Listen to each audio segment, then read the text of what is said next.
The views and opinions expressed in this podcast are those of the individual co-host and do not reflect the official policy or position of the Firearms Radio Network and or their employers. Viewer discretion is advised. This is especially true on our live shows. Broadcast for shooters, hunters, and gun enthusiasts. This is the Firearms Radio Network.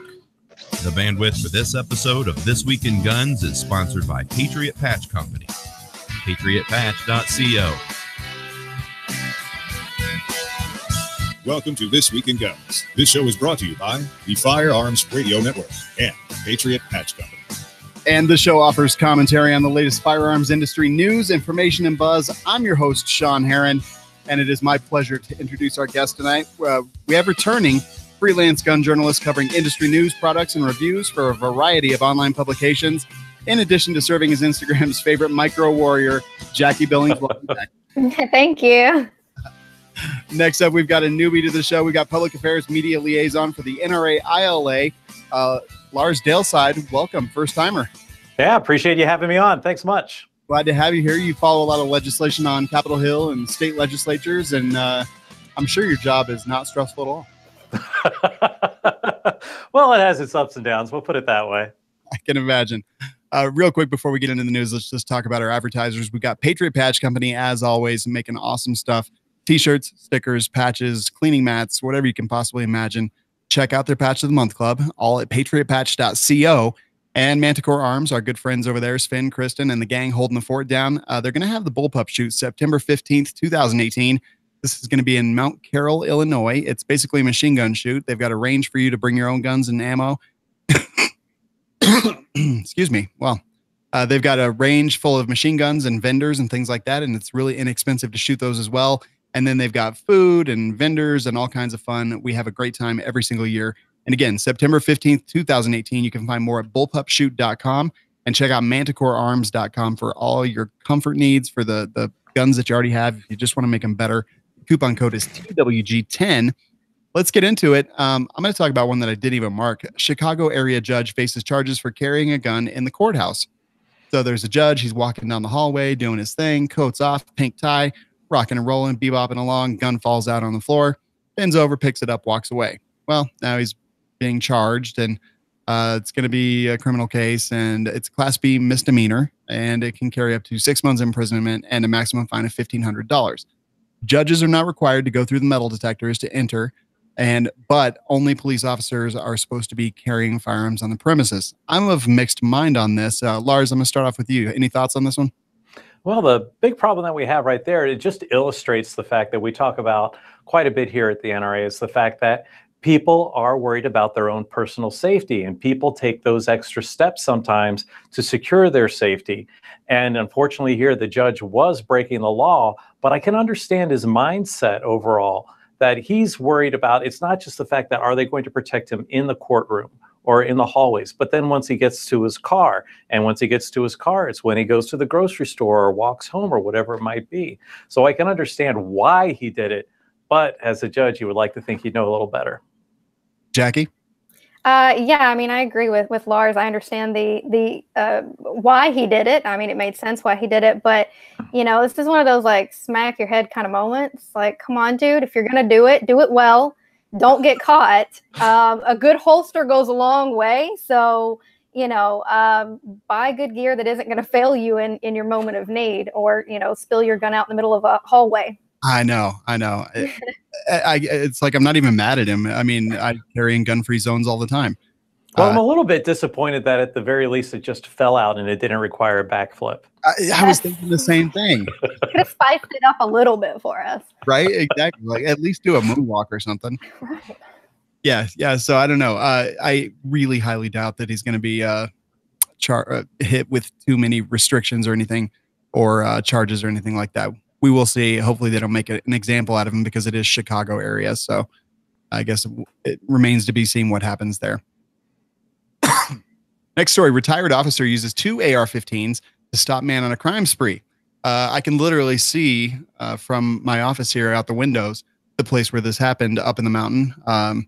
This is in Colorado Springs, Colorado, and this basically happened. It was a guy, he carjacked somebody, pointed a gun at some campers, was shooting some guns at cars. A retired police officer got an AR-15, shot at the guy, then thought he was running out of ammo. So he went back to his car and got another AR-15 and shot at the guy. And, when people say that AR-15s are not good for personal defense, they sure as heck were in this situation. Thoughts, Jackie?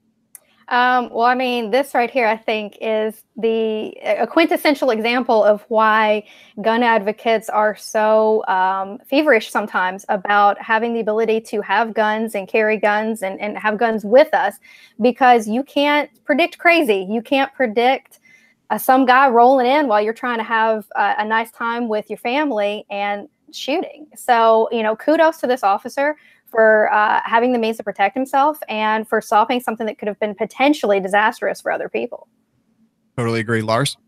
Yeah, it reminds me, I was watching a discussion earlier today about the magazine ban out in California, where a guy was asking, why do you need more than 10 rounds? If you can't do that, you shouldn't own a gun to begin with. Well, we'll get past the fact that if you're out there at the range, you definitely need more than 10 rounds. And when it comes to a place like this, where we have somebody who's not only defending his own life, but protecting others, people are going to duck. People are going to go behind some sort of obstacle or the other. And in this case, the guy is moving, and you're not going to hit with one pull of the trigger. You need to have the opportunity to defend yourself and the community. And that's what this guy did. So hats off to him. I congratulate him for stepping up and making the charge. Yeah, I almost wish it wasn't retired police officer. I wish it was just citizen. I mean, who obviously retired, but it has that connotation to it where I mean, he is a citizen. He's just out there camping with his wife. They've got their camp, excuse me. They've got their camper doing their own thing, having fun. And suddenly he has to use these AR-15s. And I'm glad that he was a retired officer. I'm glad that he was out there. But I almost just wish that it had been, citizen uses AR-15s, because I think that's what we need to hear more of in the news. No, of course, it's a little bit reminiscent overall of what we saw in Texas with Stephen Williford, where you had the average Joe out there who just happened to be an NRA instructor that was able to put a stop to that shooting at that time. But that's all this guy was. Sure, he was law enforcement, but everybody's had some sort of training from, a few hours to a few years that this guy has. So the fact that he was able to step up and do the job was fantastic. And, as I said, we applaud him for that. Definitely. It's a tough time to be a camper, guys. Armed man killed with a gun during struggle in Oregon campground. So guy rolls up in a campground with a firearm, gets into a struggle with someone else, gun discharges. The guy who just showed up and jumped them ends up dying. And I don't know. For me personally, I don't go camping without a firearm, whether it's wild animals or, miscreants, whatever it just happens to be. In this case, the guy got killed with his own gun. And I don't even know. Jackie, thoughts on that? Well, I'm definitely seeing a theme here. I think I'm going to be staying at the Holiday Inn instead of campgrounds anytime soon. But I mean, it's unfortunate. It's unfortunate that he got killed with his own gun. I think this, if we're going to take a lesson away from this, it's, if you choose to, exercise your Second Amendment rights, if you choose to have a gun, definitely train with it. Past just going to the range, understand the limitations and take a full, self-protection approach, not just I have a gun and I'm just going to set it here and hope that it does me, does me some good. So hopefully people can take away from this that, training and making sure that you understand how violence unfolds will ultimately help you protect yourself better when situations like this come up. True. And to be clear, that it was the bad guy. Oh, it was the bad guy. Well, I read that wrong. I'm sorry. Okay. Well, that was really stupid. Bad guys don't do that. But still, I mean, what you said is completely reasonable, and we all should absolutely train. But this is why we should train with different guns. You never know what's going to happen. Someone brings a gun to a knife fight, and you have to use a firearm that is not yours. Right. Having familiarity with all the different guns is a great idea. Lars? Yeah, and that goes into some of the things we've been seeing pop up when it comes to the smart gun legislation as well. We'll get beyond the fact that the technology is questionable at best. And, they're trying rings, they're trying implants, and it can only use within 10 feet of you. And that's still going to make the firearm operable. But the bigger thing that I take away for this one is, what was the fight about? Why were they fighting? Why did it escalate to that point? The bigger thing that you got to be able to do in these situations is you have to learn how to walk away. And I'll tell you, as growing up here right outside of Washington, D.C., spending a lot of time up in Washington, D.C. during my misspent youth, there's a lot of times and a lot of possibilities and a lot of situations I could have got myself into. And some of my friends did get themselves into. But you need to be able to know how to walk away and when to walk away, because when it gets to that point, that's a final answer. Yeah, very interesting situation. Not a whole lot of details in the article, but now, Lars, you already did an amazing bit of foreshadowing, but backflipping FBI agent gets to carry his gun again. And, basically went to court. Apparently they had done some blood tests. They won't make those test results public, but the tests resulted in no further charges. Basically, he had an injunction against him, which basically said that he could not carry firearms. The FBI came in and said they wanted to modify that so that he could carry his firearm on duty and off duty, because the FBI recommends that their agents always carry, whether it is on or off duty. The judge allowed it, said no problem. And so the guy's going to be able to carry his gun in the course of his job. And on this one, I've been well publicized in my thoughts that this is like just the worst string of events that a person, an individual, can possibly ever have happen to them. The guy was just there. He was having fun. He was having a great time. Gun falls out when he does a backflip. And, he goes to grab it out of that panic and someone gets shot doing it. I personally don't think that we should crucify or make this guy lose his job or anything like that. He made a stupid mistake, and hopefully it teaches him a valuable lesson. But at least he's able to still do his job, and to this point has not lost his job. Thoughts? Yeah, I still think that there should be a price to pay. There should be a penance for this overall. And again, it's like I was talking about earlier with the camper story about making choices. If that's the way that he's carrying his gun, then a backflip just really isn't in the cards, or at least it shouldn't be. And then we'll get to. I'm jealous because I am, but that's not just the only reason why. Yeah, I don't think I could do that after the age of 4. But then the second part of the choices overall was the fact of how he picked up the gun, as you were talking about, in a rush as he did. And Lord knows when he did it, that he had that finger on the trigger. And that's just one of the things we always talk about when firing guns is you don't put the finger on the trigger until you're ready to pull it up.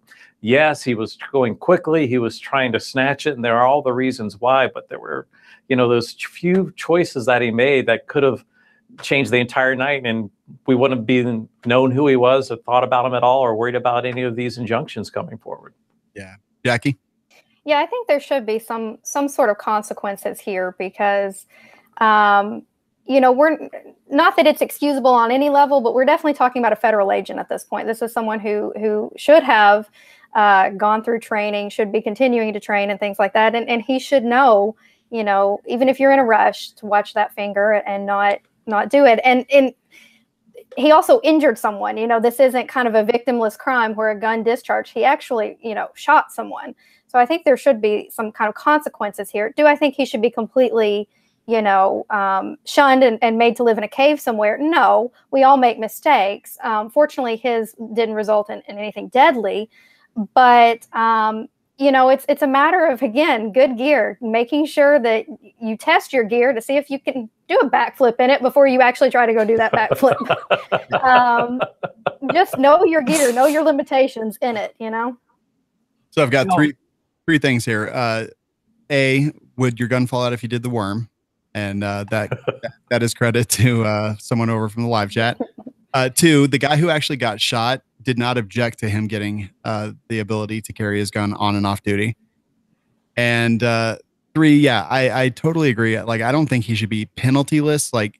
But if his friends and coworkers or anything like mine, going to pay for this more than anyone can possibly ever imagine. Well, he's going to be the guy that did the backflip and shot somebody. I mean, that's got to be a rough day after going back to the office. I would assume also that he's also going to be the guy that gets stationed in Anchorage for the next 2 or 3 years as well. Yeah. So desk duty for a while. Oh, yeah. Well, the story of the backflipping FBI agent continues on. We will continue to follow it on this show just to make sure that you guys have all the updated information. Now, Jackie, I noticed you posted, I think it was Instagram? Yeah. Yeah. So you happen to be looking through the show notes, and there was a story done specifically by you. So I want you to introduce this one and tell us about it. Oh, I get to. Okay. So Magpul, in a slew of summer accessories, has released a new suppressor cover. It's a 5.5-inch cover. It comes in, I think the official name is medium coyote tan, not just regular coyote tan, and black. So it mounts onto your suppressor, basically helps it cool, keeps you from getting burned, keeps it from burning other equipment during long strings of fire. I mean, I think it's pretty cool looking. It's got that nice like Magpul look to it, that like matte look. Like you look at it and you're like, that's Magpul. So I think it's pretty sweet. I mean, I can get on board with it. If they want to send me one, I'll take it. Totally. It's actually a problem too. I got to say, when I'm shooting my suppressor, like I usually swap it, rifle to rifle to rifle. And after a little while, I mean, it gets really hot, and either I have to wait or, I use those little silicone things, but even those, they hot. I have a bad habit. Like I forget that it's hot. So I'm the one that's like, oh, I'll take it. And then I burn the crap out of my hand. Right. It smells like. Yeah. The one other thing that I wanted to mention about Magpul is they are coming out with a slew of new products like eyewear and bipods and slings and suppressor covers, and they're sending out press releases for all of them. Every single one. Lars, big fan of Magpul, or who in this industry is not a big fan of Magpul? I mean, only are their products cool, their ads are cool, the people that work there are cool, and more importantly, it works. It's darn good stuff, and there's plenty of Magpul. I'll tell you, sitting around here at NRA headquarters, we're big fans over there. So as soon as those things actually hit the market, I'm sure we're going to see a lot of them flying around the shelves over here. Yeah, I just wish they had different lengths. That would be my only criticism. Because my can is, I think, 9 inches. Well, I mean, it's probably really only 4 inches, but to me, it's 9 inches. Well, I think the press release said, I just got that. Okay. I think that press release said that there are more models coming on the horizon. So hopefully we'll get some more. Nice. Well, I'm excited about it. And honestly, they're doing a lot of good stuff. I really am interested in the bipods. But yeah, and kind of the eyewear too. So Magpul. Yeah. The eyewear didn't look douchey, if I can say that. I mean, it looked kind of sweet. I was like, I could get on board with this. So I already replied to the press release and told him which model I wanted and which colors and all that stuff. Wait, we can do that? Well, I mean, I did. You can. Okay, I see how it is. It's your shipping address, and I said, okay, here you go. California gun owners and gun groups sue the California Department of Justice for turning them into felons. So what happened is basically they had a website, and everyone had to go to that website to register any firearms that became illegal under these new policies, legislation, whatever it happened to be, except the websites just didn't work. They kept crashing. And there's a lot of stories about people who said, right here, I got very little sleep that weekend. I worked late on Friday, and on Saturday morning, I had a couple pots of coffee and kept going at it the whole day. And this is just the garbage that goes on in California. They put out a website. They say you have to register by this time, by this date, or you're a felon. And then the website doesn't work. So just instant felons all over the place in California. And I'm really glad to hear that they're actually suing about this, because I think it needs to be done. But I mean, I'm not positive about the outcome. Lars? Well, Lord knows when it comes to California, there's a great deal of issues that need to be sued over, at least when it comes for those of us who are firearm owners. There was an injunction just the other day that was regranted up there to hold off some of the I think it was the magazine bans. But when you see this, it's one of those things where people who are outside of the industry or outside of the culture, they don't truly understand what this means. They're like, oh, well, that's a good idea. They'll just do that. And then they go and they forget about it. And there are those of us who are left to actually deal with the consequences, those of us who have to live those lives, that we have to worry about the fact of, are we registered? Are we legal? Do we have all the paperwork? Have we paid the taxes? Or is there somebody that's going to come and break down my front door? Because I'm trying to do the right thing. I'm trying to be the good law-abiding gun owner. But your rules are impossible to follow, not just because they're so arcane, but because your technology doesn't even work. Totally agree. Jackie? Yeah, I mean, welcome to California, first of all. Yeah, it's a shame because again, you're punishing people who are legitimately trying to be good citizens and do what you're asking of them. And your stuff isn't making it so they can. And it's just I can imagine how frustrating that must be as a responsible gun owner who's trying to do the right thing and it not working, and then when you contact them and say it's not working, them to shrug you off. Well, sorry, it's your responsibility. How is it my responsibility if your stuff doesn't work? So, I don't know. It's California. There's a reason I don't live there. I'm sorry, Californians. Is there any other situation where you can just literally try to go to a website, the website doesn't come up, and boom, you're a felon? I don't think so. I don't think so either. I mean, it's like unprecedented ridiculousness. Well, for me, I guess it could be one of those things where, Lord knows, I don't file my taxes until 11:50 on April 15th, and I'm doing it through TurboTax online. So I don't know, is that a felony if you don't actually file on time? I don't think so. I think they just send you another fine. They just ask for more money then. I'm like, I couldn't pay it the first time, losers. I know, right? All right, so I will actually go back and eat some of my words. The Glock or Glock sells 100,000 plus 19X pistols in 180 days. So when these came out, I was like, this is kind of ridiculous. I understand why people have it. They have it because, plate carriers and drop legs and things like that. You want a shorter barrel and slide length, but a standard size grip that's going to hold all the ammunition that you want to carry. I said, that's great for, departments and the military and, first responders, things like that. But I was like, it'll never sell. Well, apparently I was dead wrong about what people actually want, because they have sold record-breaking numbers of them. And wow, I guess that's awesome. I still don't want one, but I'm glad everyone else does. Thoughts, Jeff? Well, I'm kind of shocked too, I'll be honest, because I wasn't like overly impressed with the 19X. I mean, it's a Glock, it's cool, but I was just like, I mean, it is what it is. But I think if anything, this just shows like the branding power of Glock. Yeah. I mean, the power that their name holds. And I think the reason that it sold so well is, I mean, it has the Glock name to it and it's new, and they have a way of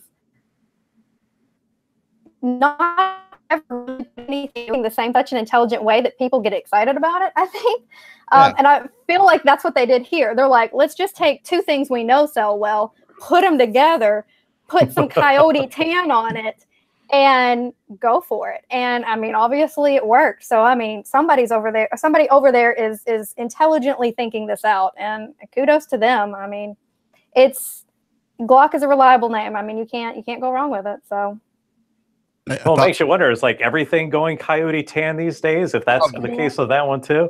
But I think Jackie's right about what she was saying about why it was selling on that side for what the people want. But I think you were also hitting on something as well, with the fact that, maybe this will be good for the police departments and some of the operators and military and all that. Well, you have them doing it, and then you have a lot of the people that would like to, well, we'll just say would like to emulate them, want to do it too. So they think it's the latest and greatest. And this is what the guys that I envy and I want to grow up and be like someday. So I'm going to get that as well, just to go out and give it a try. Yeah, I think you're totally right. For me, it would be the exact opposite of that. I would want, because the part that's hard for me to conceal is the grip, right? So I want the 19 grip and the 17 slide. But apparently I am not in tune with what is cool in the universe. And Jackie, you said that you think they're thinking it through. I still to this day think they got lucky, because this is basically what they'd presented to the government for the Department of Defense for those contracts that they were trying to win that SIG actually got for the 320. I think that this is that gun, and they were just like, well, we already made it, might as well go out and do it. And wow, just people, I think they just got super lucky, but who knows? Well, capitalizing on an opportunity. We have a bunch of guns laying around we need to get rid of. Let's call it new. Let's give it a cool name with the X. Like, it worked for iPhone. Let's roll with this and see what happens. Totally agree. Next story is an interesting one. You've probably seen the videos. Las Vegas police have a running gun battle during pursuit, shooting through the windshield at the suspects. I've watched this video a couple times. It's kind of crazy. So he's like shooting left-handed out of his squad car at this SUV that's fleeing, and then he shoots through his windshield at this SUV that's fleeing, and then it kind of crashes up against a building, and he gets out and does like the ugliest reload that's ever existed in humanity. and then shoots more. And wow, it turned out good. And before I even wax poetic on my thoughts on this, I'd like to hear from you guys. Lars, I'll start with you. Well, the one thing I think you could forgive him on the reload, because I can't even begin to imagine the amount of adrenaline that's pumping through his system. The fact that he was able to walk upright and still take aim at the guy was amazing all into itself. But I had a neighbor of mine asking me about that. He saw this, and being the NRA guy, I supposedly know anything and everything when it comes to firearms. And basically came down to the idea of, yeah, it was probably safer for him overall when he was shooting through the windshield, because then at least he's actually got his shooting hand and he's up and he's keeping it centered. When you have it, your left hand, your off hand out the window going 80, 90, 100 miles an hour and trying to shoot that thing with any sort of true aim is ridiculous. So it was incredible to see. It's something that we've definitely seen in the TVs and movies, and now there we have it right there in real life. Yeah, I agree. Jackie? When I saw it, I was just like, dude, this guy's a baller. Like, that's all I could think, is the persistence to keep on rolling and just keep on after this dude to keep a bad guy off the streets. I mean, mad props to him. And that's the thing. So that's why I led with the worst reload line, because when you think about the entire thing as it goes, let's break down all these different skills. So first off, he's shooting offhand. So he's shooting left-handed out of his window while driving a car and maneuvering and navigating a car at high speeds. Then he's shooting through his windshield, obscuring his view at high speeds while still driving, while still chasing someone who is running from them at high speeds. Sometimes during that as well, driving with the knees or steering with the knees. Yeah. I'm like, and the internet at large wants to just lay in on this guy's reload technique. Like, I seriously think that 90% of the population would literally have been trying to shoot out the side of the window and just crashed into like a school or something. I just don't, the amount of good luck, skill, ability, whatever you want to call it, that this officer displayed was amazing. And I think we need more officers like this. Now, I will say, it seemed to me incredibly irresponsible to be shooting so many rounds out of a moving vehicle. I don't know what their policies or their terms of engagement are, but I'm so happy that someone else didn't get injured by just random gunfire. But that's my only thing. That's my only armchair quarterbacking. I think this guy was awesome, and yeah, let's have more of this.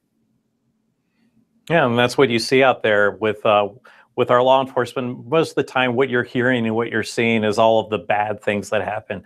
And like any profession, you're going to have a few bad apples here and there. But when you have somebody like this put himself at risk, Lord knows he put his vehicle at risk. But he was trying to do there, as you said, to get the bad guy off the street. And he was doing his job, and he should be congratulated for it. Yeah, I'm down. This guy's awesome, in my opinion.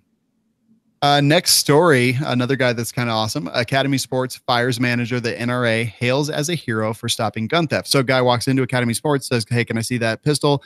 The guy's like, sure, it's a Glock 19X. I'm not sure why you'd want it, but a lot of people are buying it. But the guy says, okay, cool. And then he starts to run off. The manager says, oh, no, not on my shift, and runs and tackles the guy. The HR guys are like, this can't be. So now they're going to fire him. So they fire him. Then the internet just flips out completely, and Academy Sports rehires the manager that stopped the gun thief, which I think this is justice in the finest form. Like, even if it's against their policy, he stopped a gun from being stolen and being taken out into the wild to do God knows what. And I think the guy's awesome. Not only did he not deserve to lose his job, I think he deserves our love and respect as well.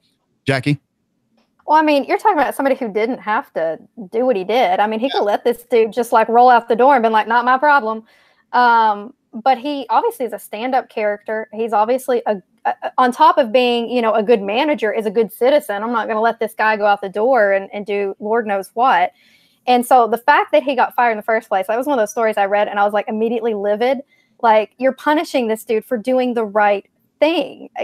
Screw your store policies. This dude is doing like the human nice thing, and to get fired over that. But I'm glad he got rehired, and I hope that Academy learns something from this, that employees who go above and beyond their job should be rewarded, not punished. Totally agree. Lars? And I can see why they have this policy in place. And I'm sure it was more along the lines of not to actually get into a gunfight in the store.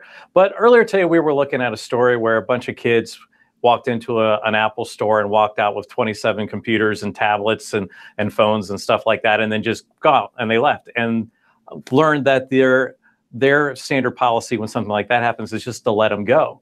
Well, that's fine when they're walking out the door with an iPad. But when they're walking out the door with a gun, you're opening up a whole lot of different possibilities. So as Jackie was saying, this guy was a hero. He saved lives in what he did. And thank God that his employer or his former employer finally saw the light and brought him back in. Yeah. And like you guys said, I do understand the policy of not having your employees chase people who are stealing stuff. I mean, the liability is there. Honestly, the employee who may or may not be making minimum wage, why would they want to risk their lives for things like this? I totally understand it. And as a policy, I even support it. Like you don't want your people going out and getting shot, beat up, injured, whatever it happens to be when they confront a shoplifter in the parking lot. I get it. But at some point, I think as corporations, move into this next century, there needs to be a little less bureaucracy and a little bit more critical thinking on their part. I'm sure there was meetings about what to do. And I'm sure that in those meetings, someone was like, well, our policy is this, so we just have to fire him. It seems to me like if they would have made the decision not to fire him in those meetings, even though it did break their policy, they would have saved themselves a huge black eye in the public space. And not just that, but I mean, it's the right thing to do. This guy did something that, yes, was against your policy, but B, stopped a criminal from doing something that could have taken lives. And it just seems to me that instead of just immediately, policy's the only thing that's important, apply a little bit of critical thinking. How is the public going to respond to this? Is this the right thing to do? And, managers that are out there that might be listening to this, like take a little bit of that into account, take a little bit of humanity into account before we make decisions that affect people's lives. Yeah, because if nothing else, the guy who's doing this, that's definitely the guy that's staying late or coming early to take orders or to help unload the truck or to when there needs to be something run across town. This is the guy that goes above and beyond. And if you need somebody like that, then you have to make exceptions and understand when situations occur such as that it's time to push the policy aside. Yeah. And I, like I said, I support the policy, but let's apply a little bit of thought before we do something crazy. Next story is an interesting one coming out of New Jersey. Student talked about the lack of security at school, so the cops came for his dad's gun. So the kid was having a discussion with his friend, said that, they were talking about whatever, not threatening in any way, shape, or form as far as the article or anything else that I've read about this would imply. And someone got wind of that, reported it. The cops came to his dad's house and said, hey, sorry, we have to take all your guns. The dad finally did, I believe, talk them into letting him put the guns somewhere else instead of them confiscating all the firearms.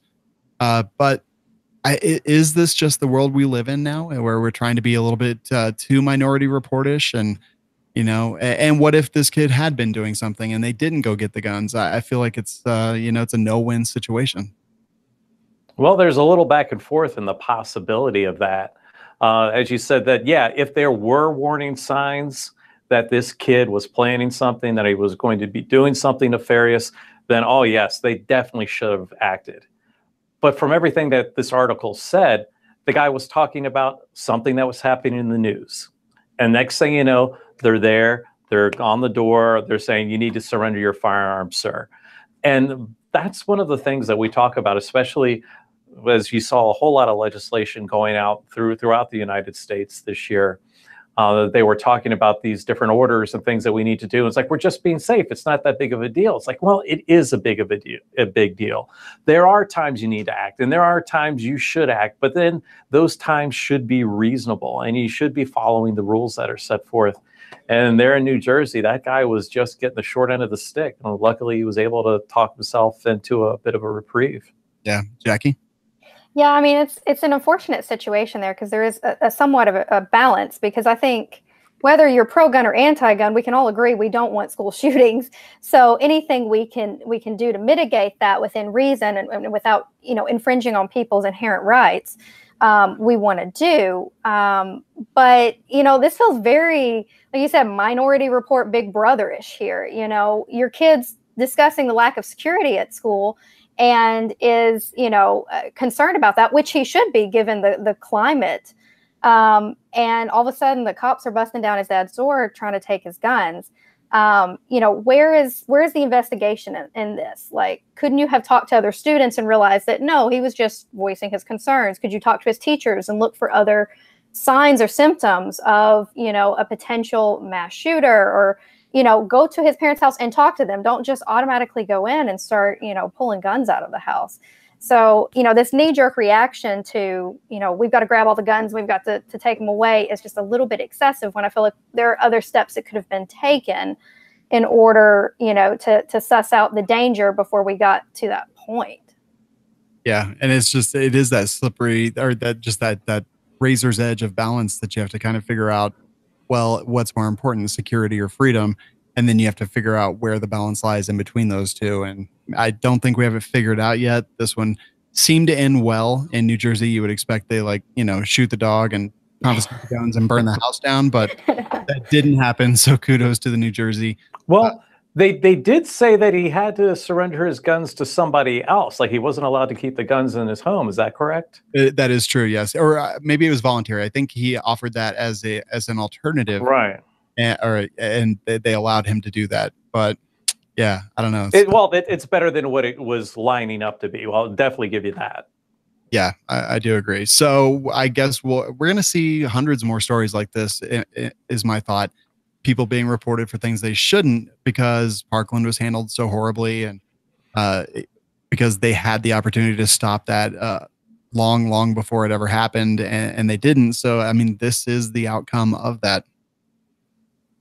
So the next story, man serving life sentence for 2 murders is running for Senate seat in Minnesota. I really don't know what to say about that. He's 75 years old. He found a loophole that allowed him to legally run for federal office despite his criminal record. Minnesota law bars felons from running for state level offices, but does not prevent them from seeking federal positions. I don't know. I guess that's all the details I'm really interested in. Jackie, thoughts on this? I read this and I was just like, what's going on, Minnesota? Like, how does this happen? I don't even know if I have words for this story. This is one of those I can't even. Right. How does this happen? I mean, obviously, even if he won, he couldn't serve. So what's the point? And I mean, I guess at the end of the day, I feel really bad because he killed 2 people, right? Mm-hmm. So like, I feel really bad for the victims' families, because not only were they victimized by, losing a family member, but now this dude's like running vote for me commercials or whatever. And it's kind of ridiculous. Yeah, I agree. Lars, thoughts? Yeah, you have to wonder about the matching funds, the equal time. Is he actually going to be able to get up and debate? What's the qualifications? And quite frankly, if this is something where he registers, he fills out the paperwork, it goes in, and this just completely disappears in the primaries and goes away, then why are we reporting this? Why are they talking about this? Because it's just what you guys were saying before. This is only going to encourage some other numbnut who's serving time, whether it be 5 years, 10 years, or life like this guy, to go on and file and register to win. And then somebody is going to cover it. And they're like, oh, look at this horrible thing that's happened. It's like, well, you're helping make it happen. That's one of the maddening things, at least working here. You see so much of the time of the media feeding into the whole thing and actually adding more chum to the water rather than doing something constructive and try to push away from it. Like you saw, for example, like with Tapper and a few others, Jake Tapper, that is, who refused to say the names of some of the shooters. And then they said they don't want to publicize this. They don't want to encourage people to come in and do this. And then the show that comes on right after them, they got the shooter's name all over the place. Yeah. So there's a little bit of that, but the last thing we need to do is encourage this guy, and by giving him more coverage in these news segments. Could not say it better, I should say. All right. I've seen this all over Facebook and all over social media, but Georgia officers placed on leave after using a coin toss to decide on making an arrest. So, lady speeding, clearly speeding, apologizes for it in the video, but the officers were placed on leave because they use a coin toss app before determining to arrest a woman caught speeding. Police chief is appalled by the move. The lady says, why am I being arrested? And it all came down to a coin toss. So we talk a lot on this show about sometimes we're not giving officers their due credit and we're being overly critical of things that they do. But I also, on the same token, I absolutely want to call out bad behavior.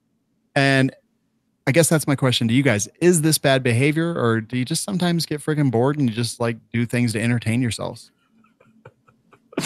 Well, there are knuckleheads in each and every profession, Lord knows. And these guys were just, as I said, they were being knuckleheads. I'm sure that they had decided before they even got out of the car that they weren't going to give this woman a ticket. They probably decided, we're going to go up, we're going to be firm, and we're going to scare her a little. And then next time out, we're just not, she's not going to have to worry about that. She's not going to have to worry about speeding. She's going to be good. And then they decided, hey, we're going to throw this into the mix and have a little fun with it. So yeah, they were being knuckleheads, but I'm sure it wasn't anything that was coming out that was actually going to result in any sort of arrest anyway. So yeah, again, it's sort of like what we were talking about earlier with our FBI backflip, that there are consequences that have to happen. They should pay a bit of a penance with this, but let's get that done and move on from here. Yeah, slap, improve the behavior going forward, and then move on. Jackie? Yeah, I mean, I think the lady that was arrested for speeding, her ticket was thrown out, or it was thrown out of court. So it's not like she had any, severe penalty here in the speeding process for being arrested. Was it unprofessional? Yeah, it was unprofessional. Should they get a slap on the wrist for it? Definitely, because it looks poorly on the law enforcement community, and it's already a community that struggles with image at times, but. I guess I get being bored sometimes. Was it the right thing to do? No. But hopefully they'll learn their lesson from this and we'll do better going forward. Yeah. And it's 2 female officers. Not that has any what are you trying to say, Sean? No, just that everyone gets bored. Yeah. And usually when you're talking about knuckleheads, it's usually men you're talking about. So right, exactly. Okay, next story is it's a sad one. Indiana man shoots and kills his 6-year-old daughter while cleaning his gun, and exactly that. Thought the gun was unloaded. Now this 6-year-old daughter's dead, and what a tragedy. I mean, this is the reason that we talk so much about gun safety all the time. It's the reason why the 4 rules are wrote. That we all have to learn as part of our pledge to be safe gun owners when we take classes and things like that, and it's part of the NRA's mission, and just stupid things like this still happen, and it's hugely disappointing to me. I don't know, Jackie, thoughts? Well, it's a tragedy. Anytime any life is lost, it's a tragedy, but especially when it's a child and it's to something like this that I would consider preventable. It, in a way, like as a mom, this makes me very angry because, there is so much information these days. The NRA, does such a good job with training and everything else. In regards to the 4 safety rules, we as a community are very big on the 4 safety rules.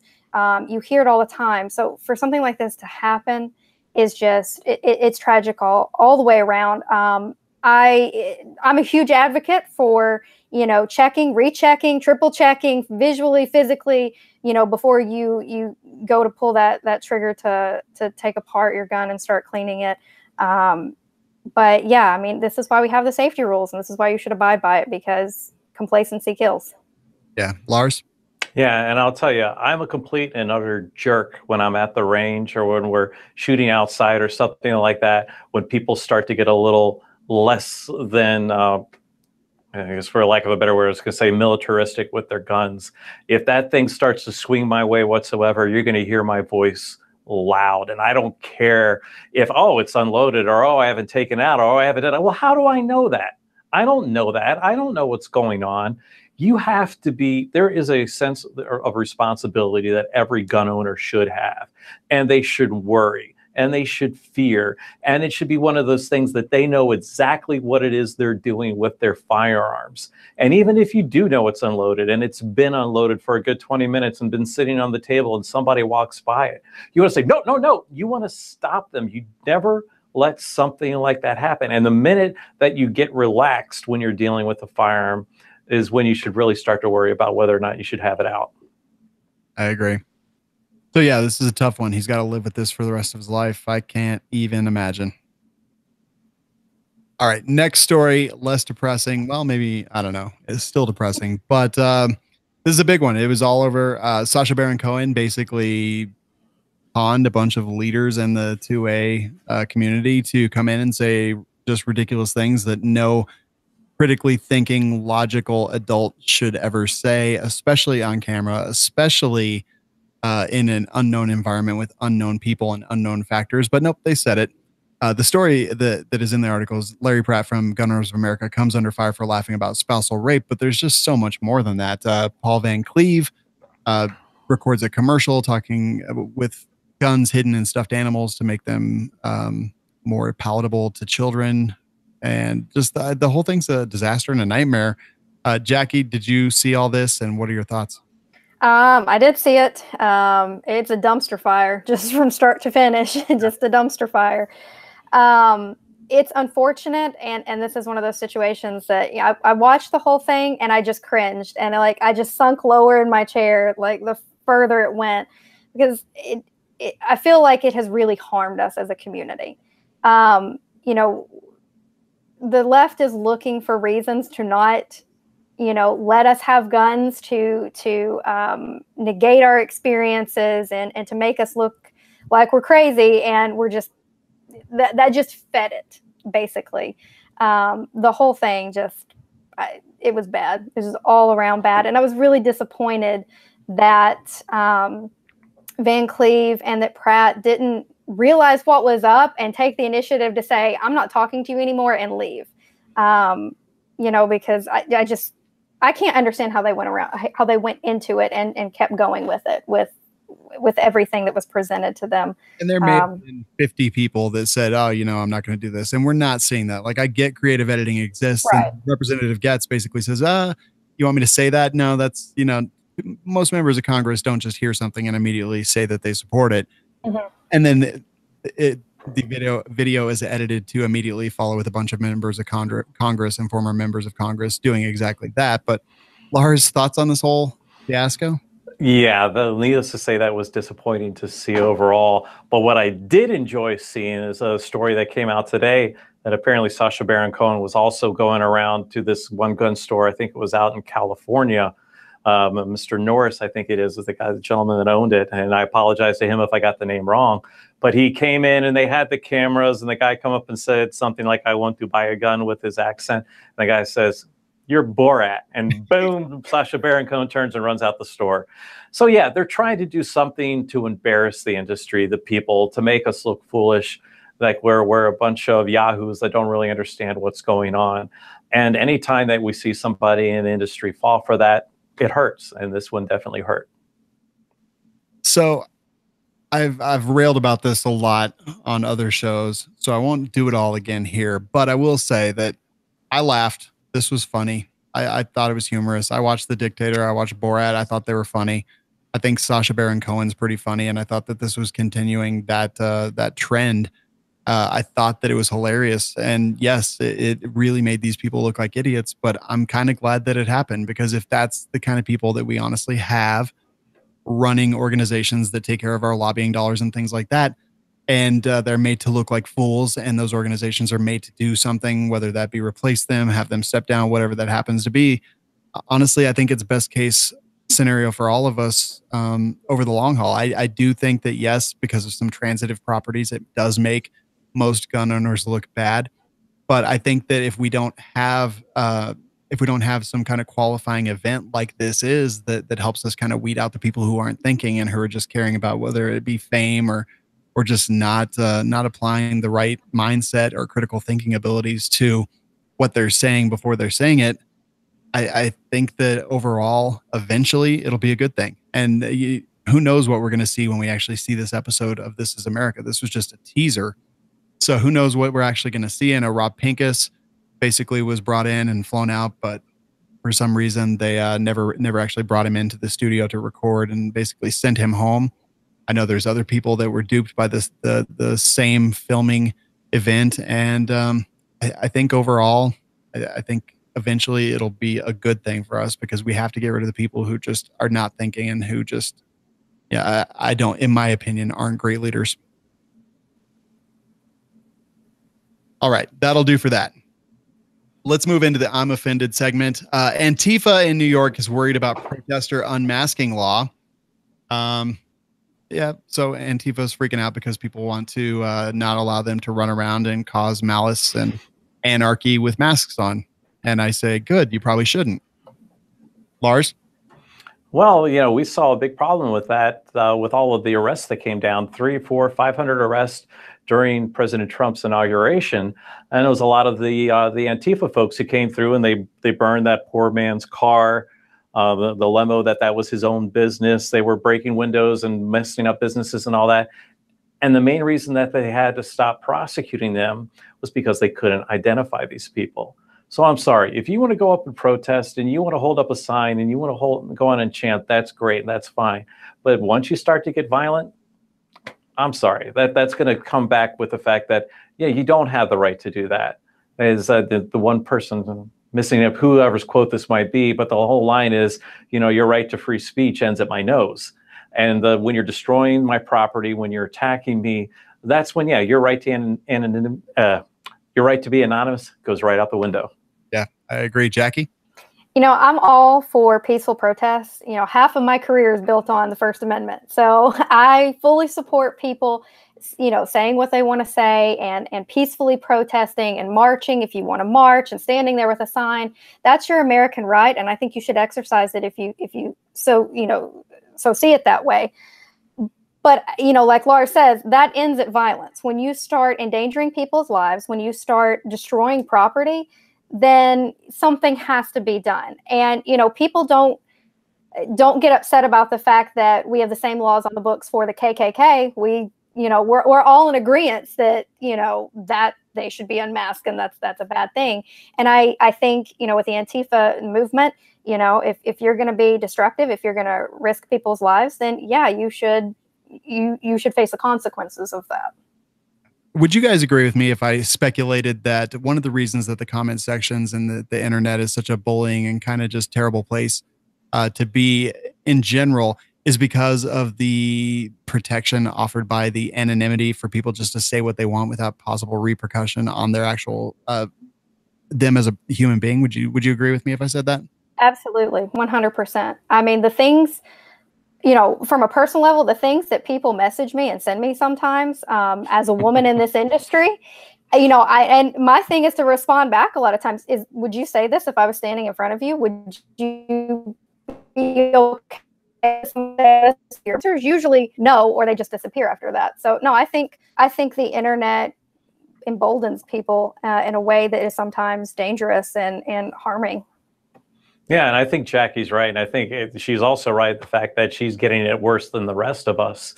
And not her personally, but, females in general. As you see a lot of attacks, especially on the conservative women for standing up for conservative or more of the Republican type values. And it's a true shame. And what you see in that is not only the fact that you're not going to get the icon that is their face. So you're not going to know what they're looking like, but they're going to have a different name and they're going to have a different handle, and you're going to have no way of actually identifying who these people are. And those are the big internet tough guys out there. And with me, there's the picture of my face, there's my name, boom, it's quick and easy to say, you know who I am. But then again, I don't go around on the internet acting like a jerk. I'll make my smart-ass comments from time to time, but I'm not actually attacking anybody. Or if it comes that way, it's all in good fun. So we're seeing that a lot, and you're right. This is what Antifa is doing out there is merely an extension of that. Yeah, I totally agree. And it's always been important to me that I'm the same person online, that I wouldn't say something online that I wouldn't say to someone's face. And I totally think this is a projection of that. They want that anonymity that they feel online because it makes them feel powerful, because they can say whatever they want without fear of repercussion. And the mask makes them feel the same way in the real world, except that's not how the real world works. And every video I see of Antifa walking up to somebody and then getting their butts kicked makes me, it gives me a certain amount of personal joy.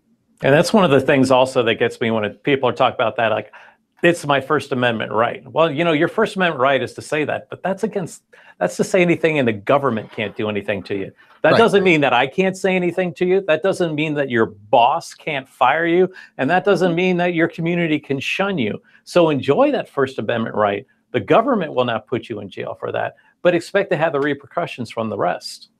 Well said. Couldn't say it any better. Let's move on into our next segment, the full auto news segment. Stories the real media won't talk about, other crazy stuff. I'll start off. Texas woman shoots herself in the back to alleviate chronic back pain, which I think this is probably the most demonstrable example of chronic pain that anyone could ever give. This lady had back pain so bad that she honestly thought that she would get relief by shooting herself in the back. So it's hilarious on the one hand, but on the other hand, you realize how bad that pain must have been for her to come to that conclusion and then do it. So anyway, cops and first responders found her in her driveway with a gunshot wound to her back right hip area. And yeah, this is just absurd in the best way possible. Yeah, I know a few people who suffer from back pain. I actually have a colleague here who has gone through numerous operations, I think maybe even in the double digits with his back. And so I understand the pain and how much it hits them, and seeing him in the halls talking about what he's gone through now. So I do understand I have some understanding of that type of pain, but that is extreme in the extreme. Yes. Jackie, ever felt pain like that? I mean, I've had 2 kids, so I'm gonna say short term, yes. But yeah, I feel bad for her, man. Like, if you're hurting that bad, I know, and that's rough. Not a suicide attempt either. She was like literally trying to relieve her pain. And so I think it's hard for people that have never experienced something to actually understand it. Me, I've never experienced any kind of chronic pain whatsoever. Like, if I get a headache, I cry. But to me, this is like the best example ever, because I instantly understood, wow, that lady must be in a whole lot of pain for this to be an actual alternative that she considered and then followed through on. So maybe it's a learning experience for all of us. Jackie, what was your story? My story was Tennessee woman wakes up to intruder taking off her clothes. So basically, it was out of Nashville, which is my neck of the woods. There was a lady who was asleep with her 2 children, both under the age of 5. She woke up to a dude putting his hands down her pants and trying to pull them down. She screamed. He left.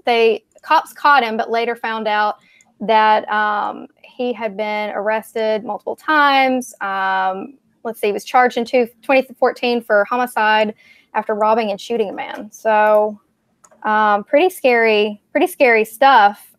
I feel for her. That's a terrifying thing to wake up to, especially when your kids are right there too.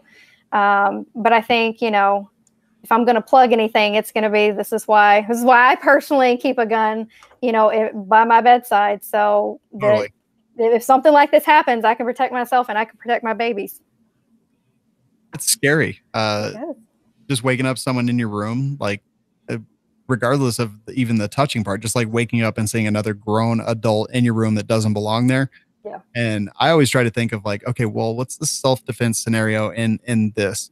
Like, how do you prepare? Where do you stage your firearm? How do you stage your firearm? Like, and man, I just feel like I say it often that I think that there are situations to which there is no answer and you just have to hope for the best. Yeah. I think a lot of self-defense stuff is luck, just a little bit of skill and a lot of bit of luck. Exactly. Yeah, definitely. And then Lord knows when you see that coming, you're just grabbing and swinging and trying to find anything at all possible to fend the psycho off.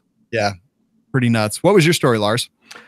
I went down to Arizona with the would-be robbers beaten by restaurant employees.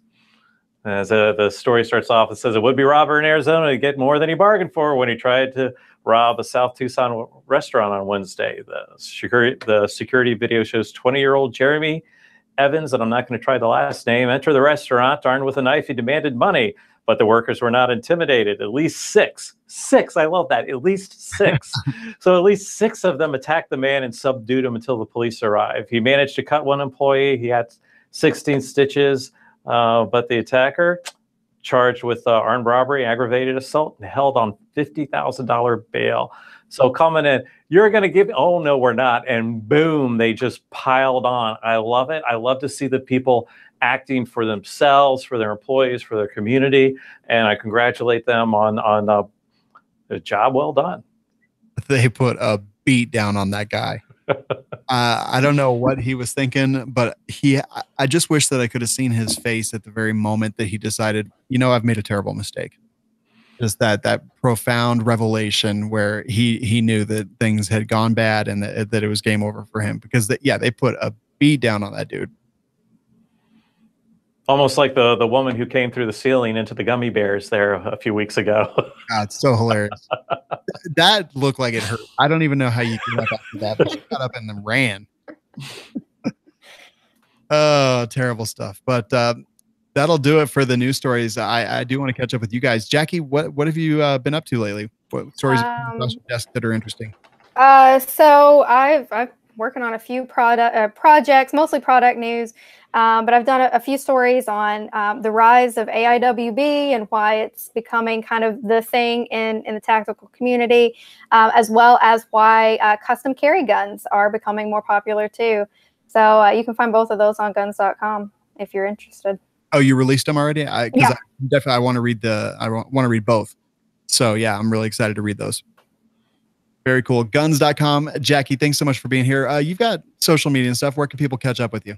Yeah, so you can find me at Micro Jackie, and that's Jacki, no E on that. I'm on Instagram, Facebook, all the good places. All right, I love it. Thanks so much for being back with us. I appreciate it. Thank you. Lars Daleside, first timer on here. What's been coming across your desk? What you been up to? Oh, well, I said we had the injunction upheld in California last week about the magazine ban. We had a suit that we filed today, that the NRA filed today against the city of Seattle, trying to go across or go around the state preemption laws. And Lord knows there's things going on in New Jersey and Florida and New York and all sorts of places. So here at the NRA, we were always busy working on something. And a lot of people are like, where's the NRA? Oh my, we are working, and we are working hard. Not to mention, we got the Kavanaugh confirmations coming up as well. Definitely. And I was lucky enough in Nebraska to spend some time with Lars.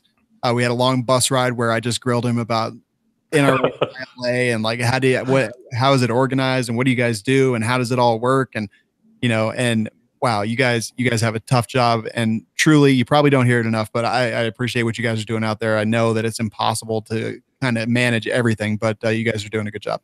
Thank you, sir. Appreciate it. And any social media stuff where people can find you or what you're doing out there? Well, the main place you're going to find me is like once I get off here, I'm going to run home because I want to make sure I can tweet live during Yellowstone on the Paramount Network.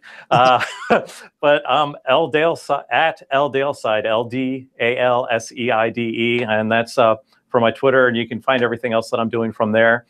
And outside of that, yeah, just look for us at nraila.org.